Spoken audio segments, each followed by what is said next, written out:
Ja chodím do roboty, teda tu do parlamentu pešo, cirka za 5-9 som si vykračoval po Modroňovej, videl som poslankyňu Svetlanu Pavlovičovú, jak v takom indickom filme Bollywoodu, v ružovom sačku nastúpiť do čierneho bavoráku s kežmarskou značkou.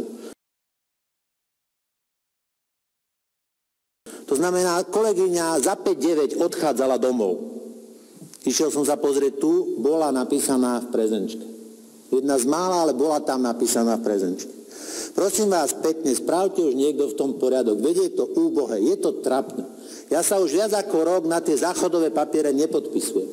Lebo ja si môj podpis vážim. To je systémová vec. Prosím vás, ako môže táto spoločnosť byť zdravá, ako môže táto spoločnosť sa pohnúť dopredu, keď tu na zástupcovia ľudu sú schopní úbohosti typu, že napíšem sa do prezenčky, idem domov. Však na čo, veď konec koncov to nikto nekontroluje, však nemusela sa napísať. Prečo sa napísala? Ja tomu nechápem. A ja si myslím, že podvod vykazuje znaky toho, že keď je to podvod, tak niekomu vznikla škoda, niekto si priviedol prospech. Ja si myslím, ona si priviedla prospech, niekomu vznikla škoda.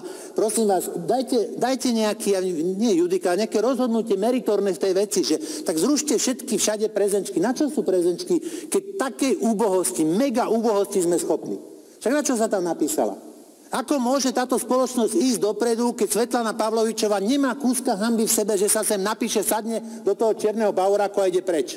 Na čo je to dobre? Nechápem. Ja normálne žasnem.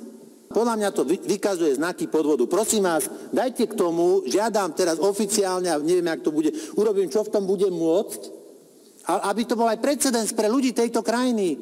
Na čo prezenčka? Aká prezenčka? Na čo prezenčka? Poslanci majú z toho záchodový papier.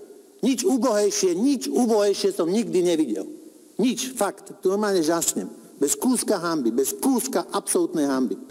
Ja sa predsa len vrátim k Svetlane Pavlovičovej. Ja priznám sa, ani poriadne neviem, kto to je. Len viem, že berie 200 000 korún mesačne cirka, lebo má 2 platy.